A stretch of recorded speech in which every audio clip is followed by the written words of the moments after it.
Welcome to Anita Talks History and Genealogy. So glad you can join me on this day, which today's Thursday. It's still the beginning of December, the 4th of December. Beautiful day outside. And I hope it's a beautiful day wherever you all are. And today, I want to talk to you about what is going on in Minnesota. You know, most of the things, the topics that come up that seem to be current events actually have a historical context to them. So we know that DJT is in the process of deporting the Somalians who are in Minnesota. And also, targeting other areas. I think he's going to target Dearborn, Michigan. And before I get started, though,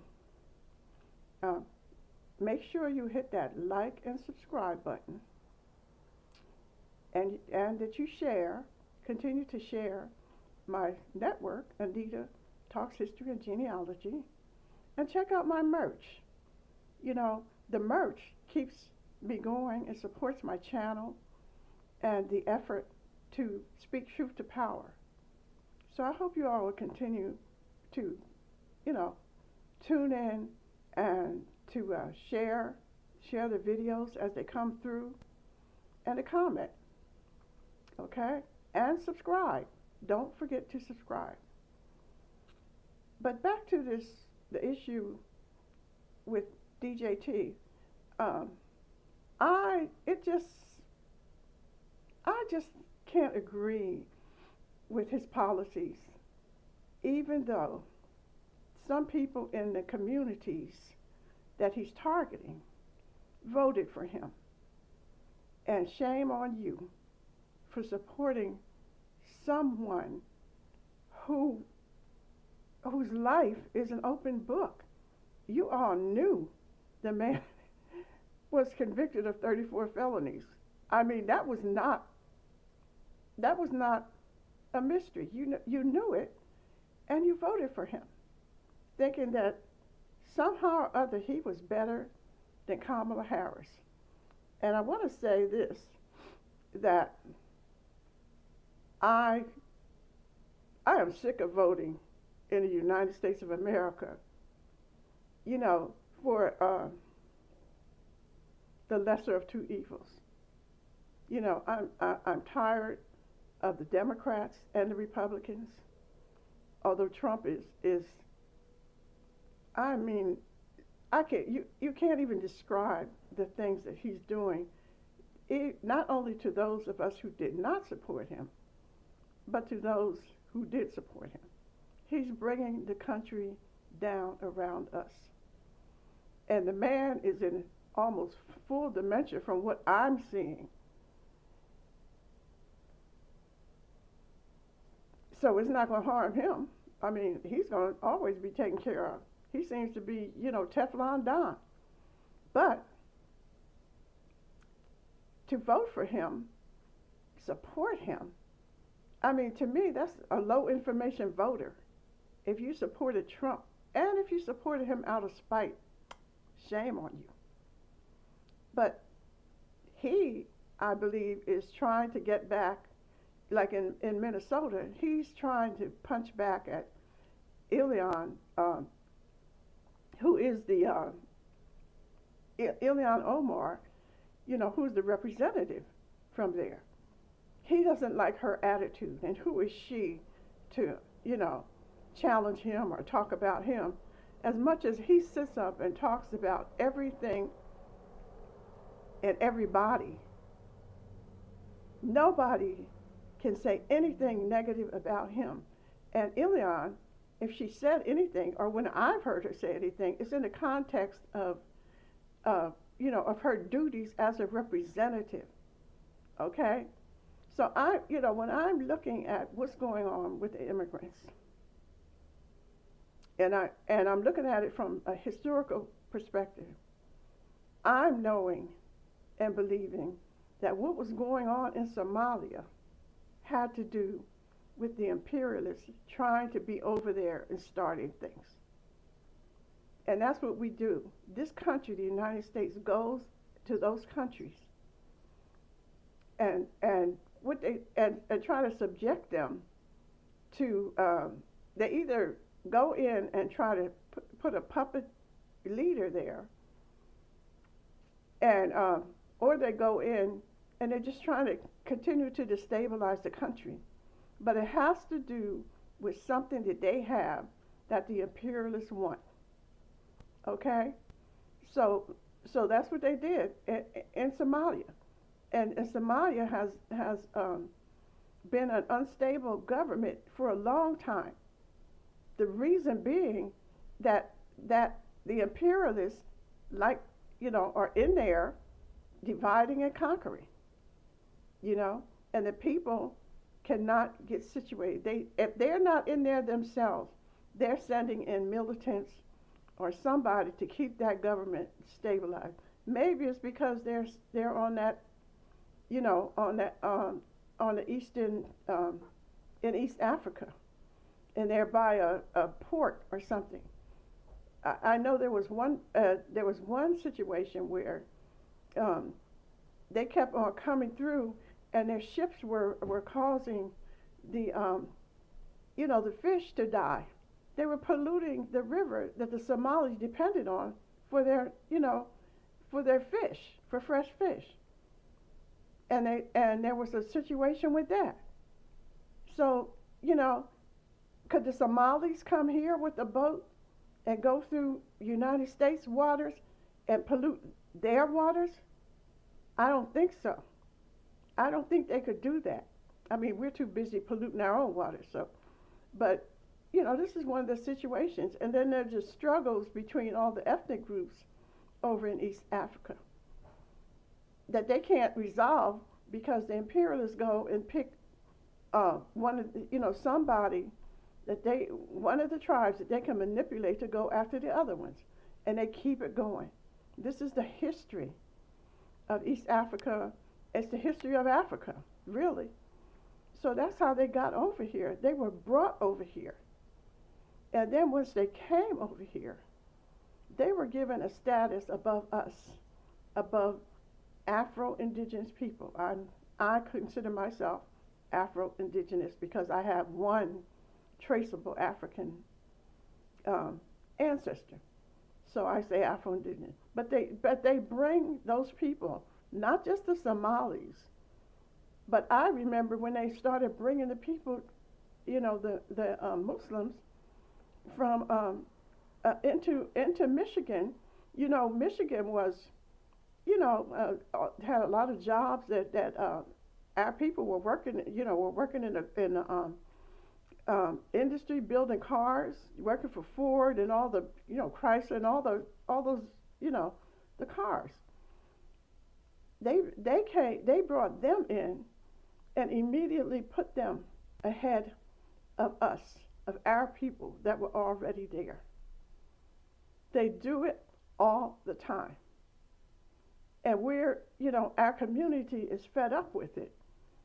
But we should not just focus on those people that are here.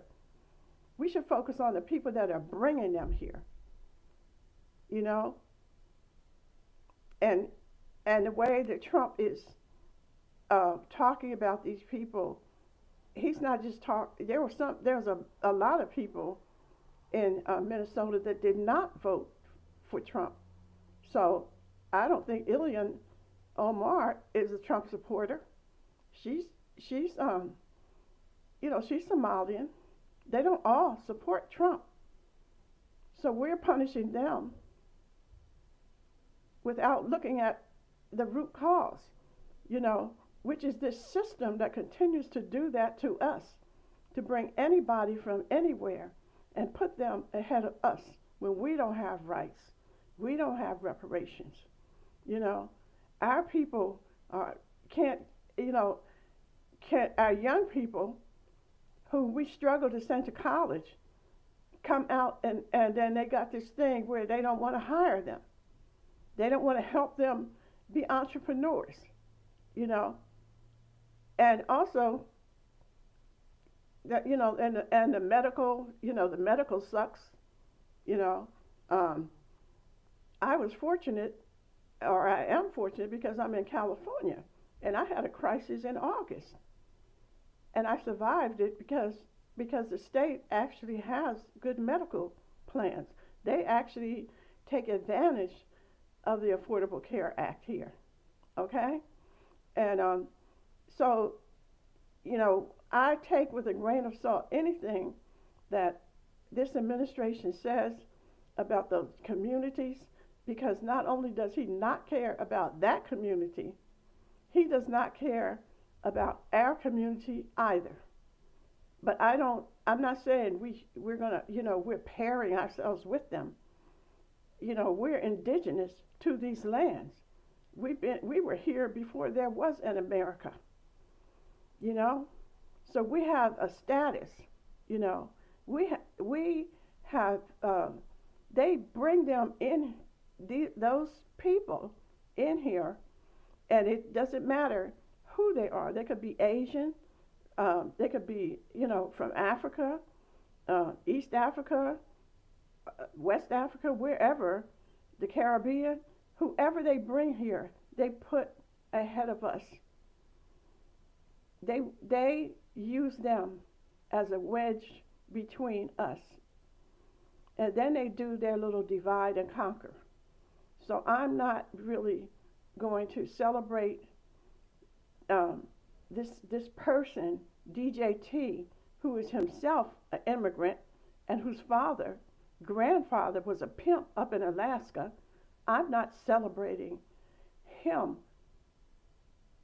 destabilizing that community that they brought here. The United States government brought them here. And, you know, and brought the ones here in Dearborn, you know. And why, you know, why now? Why all of a sudden is he interested or going after, talk about some criminal behavior with 34 felonies, you know? So, you know, my priority is myself, my family, my community, my people. That's our priority, but I don't want to see other people suffering, you know. And also, I want to say that, you know, it's a blessing for them to have a place where they come from and where they know they can go back to. Because sometimes you have to stand up and fight back, like we did during the civil rights. You know, it's not always about, you know, you getting up and leaving and going somewhere else. You've been there for thousands of years, and now you come here, and you're really basically in a foreign land. And now how is that helping the people that weren't able to come, your families, your community? I think, and, you know, our belief, the black, you know, they call us black and whatever we call ourselves. I call myself Afro-Indigenous. But we stayed here and we have fought. We couldn't leave. We had to fight. And our struggle continues as we fight for reparations, as we fight for, you know, to be free in our own homeland. And it's really like sad that you all didn't get to know us, and now you're under such a heavy burden of being deported, and that's where your struggle is. And you have not tried to connect to our community or understand our history. Well, I'm not going to say all of you, because I know some people from Somalia. My daughter's best friends were Somalian. I know they're not all like that, you know, but let the record show, you know, and I wish you all well, but we need to know the history and understand who brought these people here, you know, what was going on that they had to come here, and who was behind the conflict. The same way with the Vietnamese people. Who was behind the conflict in Vietnam? Who started the war in Vietnam? And what was it about? It was about mineral wealth. It was about oil. It was never about communism. And they continue to say, oh, it's about communism. It's about communism. They don't really go to war about socialism because most of Europe is socialist. Canada too. So is England. Most of Europe is socialist, so they won't go to war about socialism. But because Russia is a communist country, they will go to war. If Africa or any country becomes or tries to look like it's becoming communist, like these people here who are colonizers in our homeland have the nerve to talk about how dare you be a communist? How dare I be a capitalist? How dare I be anything under any system that you all created when we had our own system here for thousands of years before you ever showed up? And you continue to scream that communism when DJT's best friend is Putin. Why don't you all connect him to communism? Because he don't pay for nothing.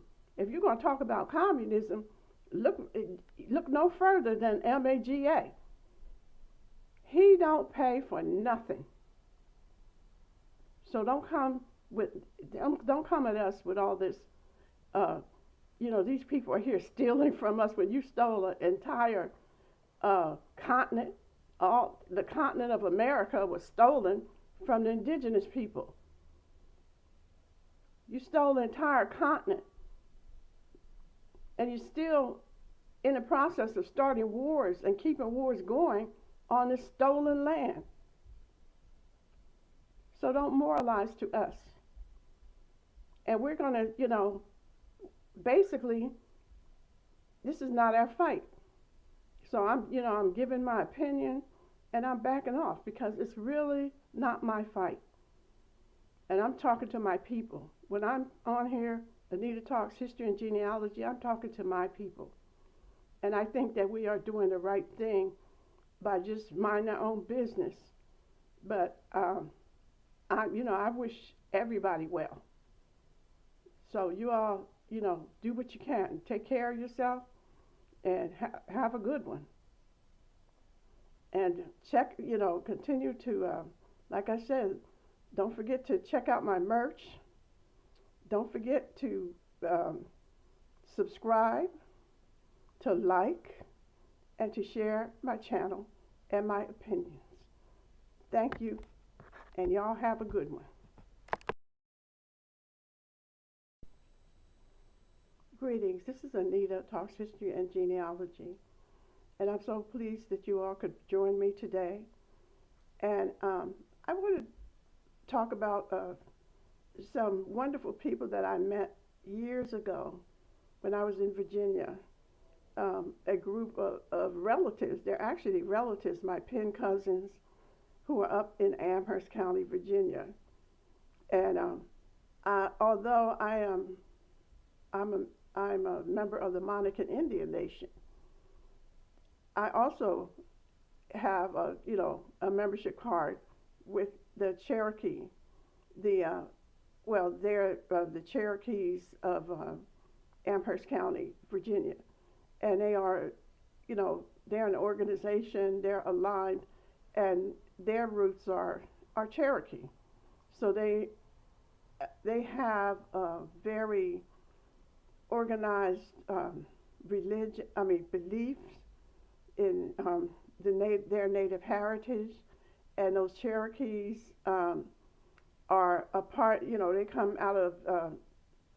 They go to Tennessee. They go to all the meetings in that part of the region for the Cherokee people. And one of the nicest persons I met was Dr. Horace Rice. He wrote a book called Buffalo Ridge Cherokees, and that was the first book that I read about my ancestors that were up in Amherst County prior to the Revolutionary War. And so it was very, very informative. And I, you know, I did a video about the Monacans, but I don't want to leave out the Cherokees because they're there too. And this is what I want to say. My ancestors who were in Virginia were a part of the Eastern Virginia tribes. The Eastern, when I say Eastern Virginia, I'm talking about Lancaster County, Northumberland County, and also in Maryland, because before they divided up, you know, they were the 13 colonies. When they were dividing those colonies up, they went to Virginia, and the tribes that were there, and they, meaning the colonial government,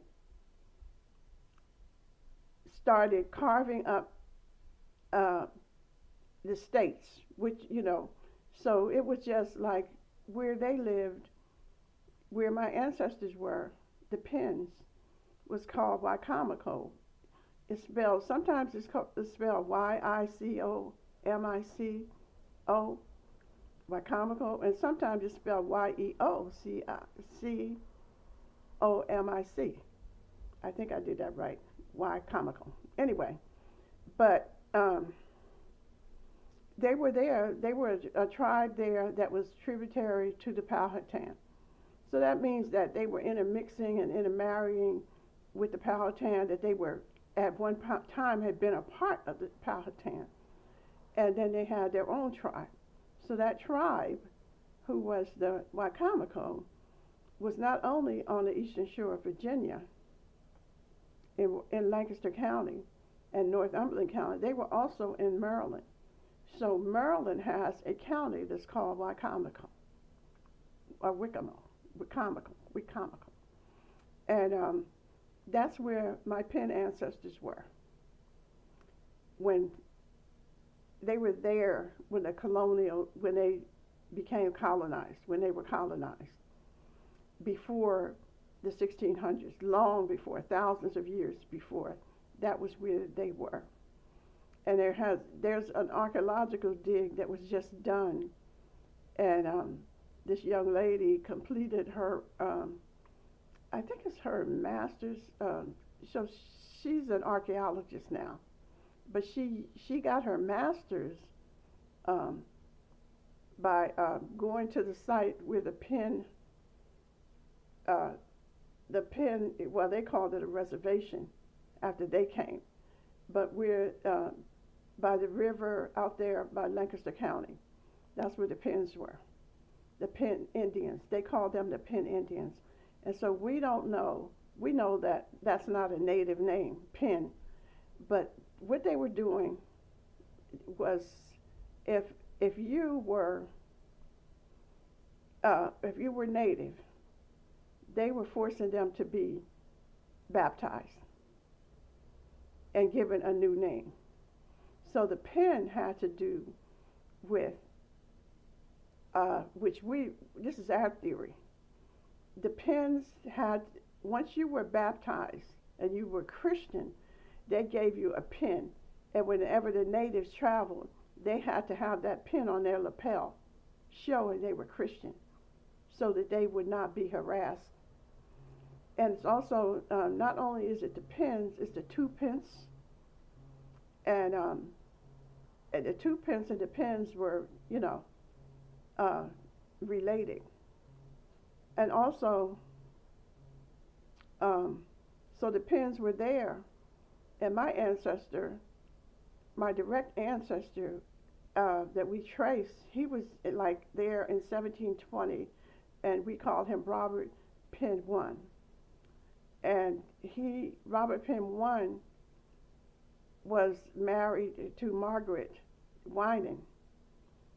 And so in Northumberland County, Robert Penn one was being baptized. He was to be baptized in which it's called Wycomico Parish, but it's in Northumberland County, and that's where he and the family had to attend church. But they were coming and building church on the native people's land.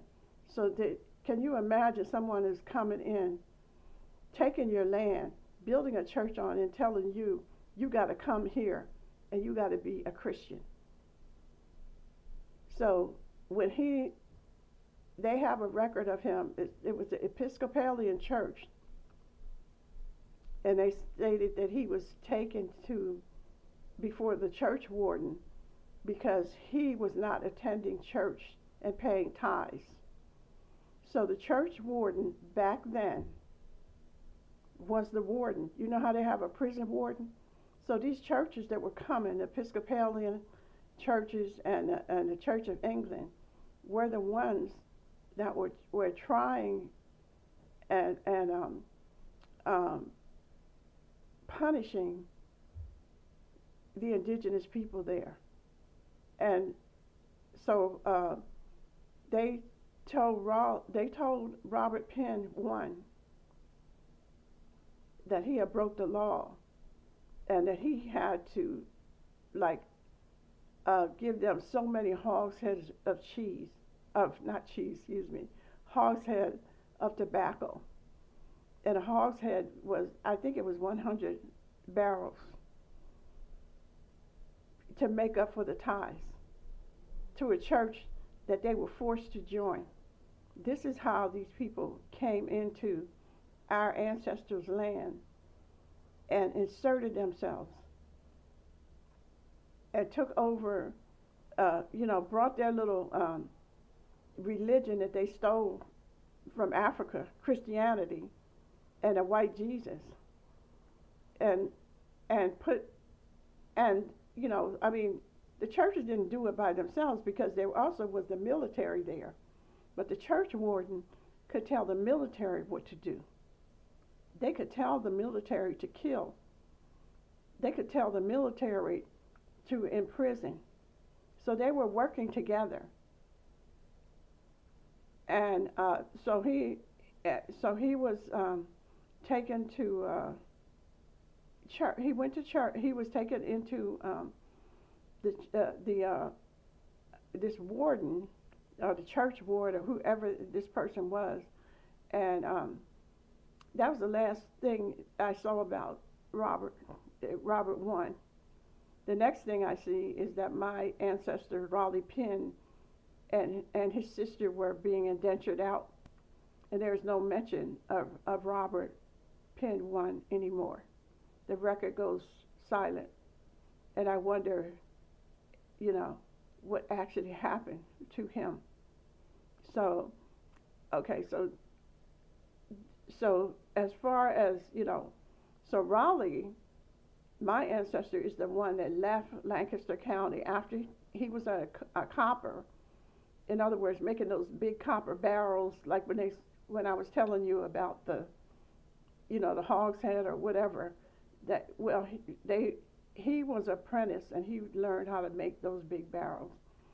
And after he finished his apprenticeship, he began going into the interior, and he wound up, going through Yorktown and different places. It took him 3 or 4 years before he got to Amherst, but he left, and so there was Raleigh, and then Raleigh had a brother, and his brother's name was Robert. And Robert Penn, he stayed in Indiantown, and he had several sons. Robert Penn, I think Robert had a daughter too, but Robert married Ann Weaver, and Ann Weaver was a Cherokee.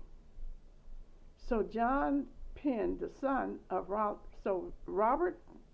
Penn and his sons were in the Revolutionary War at Yorktown. and so was Raleigh. Raleigh Penn was in the Revolutionary War out of Amherst County, Virginia. And Robert and his sons, Billy, James, Robert, and John, were in the Revolutionary War out of Lancaster County, and Raleigh was out of Amherst County. They both fought at Yorktown, and Raleigh marched to Yorktown with Marcus de Lafayette. He and Marcus, General Lafayette had a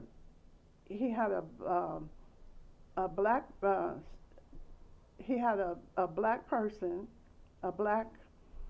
I think he was free, but his name was Amistad, and he was a colonel or something. He was right under Lafayette. So they all marched to Yorktown from Amherst. Raleigh marched to Yorktown from Amherst County and joined up. Their unit joined up with Lafayette, and then they marched to Yorktown, and they were all in the Revolutionary together. So that tells me that there was connections between those people in Lancaster County, Virginia, and those people like Raleigh who were in Amherst County, because they were in the same war together. And if you think about way back then, they didn't have the borders that they have now. And because they were Penn Indians, they could travel, back and forth, So I'm sure that Raleigh had a best friend named John Redcross, who was from the Yorktown area. And it's important because Raleigh's wife was named Sarah Redcross Evans. That was her name. So they're all these people are, they're friends, they're keeping in communication with each other, and they were in the Revolutionary War together. So the reason that I'm Monacan is because I joined a tribe that Sarah Redcross Evans people were. The Monacan are Sioux. They're Tutelo and Saponi. They're from the Great Sioux Nation. We are from the Great Sioux Nation. So that's us, the Monacan. The Cherokees, who are also in Amherst County, are probably related to Robert Penn, who was the brother of Raleigh. And they were all moving around. And like Raleigh would stay, when he was traveling, he stayed with other people with the last name of Penn. So he might have even started traveling because of Ann Weaver's people, who were Cherokee. And the reason I know she was Cherokee is that her son, John, and the son of Robert Jr., said that his mother was Cherokee. He is the only one that has a filed for a pension after the Revolutionary War. And he said his mother was Cherokee. So that we know that there were Cherokees in the Penn line. And so the Buffalo, when they're talking about the Buffalo Ridge Cherokee, it's more of the Cherokee being from the Ann Weaver Penn line, and from those children that came out of that line, and those children probably came up to, up into Amherst County, just like Raleigh came into Amherst County, because they were always looking for somewhere where they could be free from the colonial, from the colonizers. And so I believe that's where the Cherokees came from. And so I understand that, and they also know their lineage. And there's a book called The Buffalo Ridge Cherokee, and it goes like deep into the lineages of the people that were up, you know, on the Buffalo Ridge, because the Monacans are on Bear Mountain, and the Cherokees, they're on the Buffalo Ridge, and they are trying to get recognition, you know, trying to get their state and federal recognition, and I think that it's hard because they don't want to recognize our boundaries. They want to recognize, this state wants to recognize their boundaries. They want to tell us who we are. They don't want us telling them who they are. So when I was going over the book, The Buffalo Ridge Cherokee, what I saw was that in 1704, which is something that I talked about before, that this colonial government, there's some books, law books called Heading Statutes at Large, and in that law book they put that there would not be any designation of I, which is for Indian. They would after that be M for mulatto. So they would call our ancestors mulatto, colored, Negro, or black. And because of that designation, and another thing I want to point out is because my ancestors that were in King George County, along the Rappahannock, in Caroline County, in 1704, that is when they were taken, all the adults were taken and sent to Antigua as slaves. They sent them to Antigua as mulatto slaves. They didn't send them as Indian, because before they sent them, they went into the law, they changed the law to say that Indians would be designated as mulatto.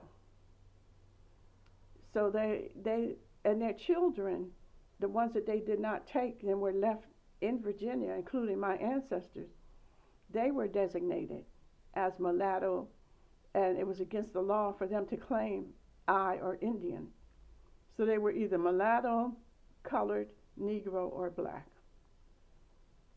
And, you know, so context is so important when we're talking, because they don't teach the true history. So when we're talking about the true history, we have to put it in context, because we know that they're not teaching the true history, that they're pushing lies and myths in order to make themselves, meaning those people who came into these lands around the late 1690s, I think it was the 1690s or so, or even before then, that they when they came into the lands, they came in with an agenda, because it wasn't the first time that they had seen indigenous people. I mean, the Arawaks, when Columbus came, he knew that, he saw that there were native people there. He saw the Arawaks were there, the Carib Indians, which they seldom speak about the Caribs Indians, because they were hostile. All of the native people did not welcome them people to this land. They said the Caribs Indians were hostile to these Europeans. They did not trust them, and they were hard to, I think that when they talk about Jamaica and Haiti and all that, I think some of them Carib Indians wound up in Jamaica and Haiti, okay? But they were fighting back. You weren't going to come, and tell us some lie, and and not get a fight. You weren't just going to subjugate us in our own on our own lands. That's I'm proud of them people. Yes, that and the Caribbean Indians were probably the ones that were in the Seminole that was in Florida. All the islands were like Cuba and Puerto Rico and Bermuda. All the indigenous people, Dominican and Haiti, they would get in a boat, and yes, they would come to the United States. They would come and go all the way up into Alaska fishing before colonization. They were all moving around. They were not just sitting, a sedentary people. They hunted, they fished, they had villages, they had community, and their lifestyle created an environment that was pure. When I say pure, I mean the water was clean. You could drink it right out of the springs. They had clean water. They had fish, all kinds of fish and game. They had all kinds of fruits and vegetables growing, and they knew how to cultivate corn. They cultivated tobacco. They were a well-nourished, well-fed people, and that's how they were described by the raggedy Europeans that came here and saw them. That they were they had muscles. They were not tiny starving people. Big healthy people. Okay. Anyway, so I give honor to the Cherokee, and I put their name out there, and I hope that we talk more about them, about the tribes that are fighting for recognition, and recognition by people who colonized, our land. What Creator recognizes who we are. But we always have to go through this hassle and this hurdle. And so I give honor to the Cherokee people who are in Amherst County, and the ones that I met are professionals. I mean, they're doctors and lawyers. One of them, Dr. Vivian Penn. She's a well-renowned physician. And used to be, she was like in D.C. Giving, she was one of the experts that they went to for advice, Dr. Vivian Penn. And so the Cherokees are well-educated people. They're not, uneducated. I met them, and these are my cousins. Like I say, I have a card to the Cherokee Nation. I'm a card-carrying member of the Cherokee Nation, and I'm a member, and I can, it's okay for me to carry their card because they're not recognized, and right now they're organized into a tribal community, into an indigenous community, and they are indeed that, and I honor them, and I hope that you all that are listening will continue to pursue knowledge and information, and don't wait for them to tell us. They're not going to tell us our history. We have to go dig for it. We have to go find it, and then we have to acknowledge it and be proud of who we were, who our ancestors were, and just hey, this is it. They're not going to tell you. I'm telling you. Well, I think you all know it. But anyway, thank you so much for tuning in. And stay true, stay true to yourself, to your families, to our tribes, and to our ancestors. And I will check with you all later.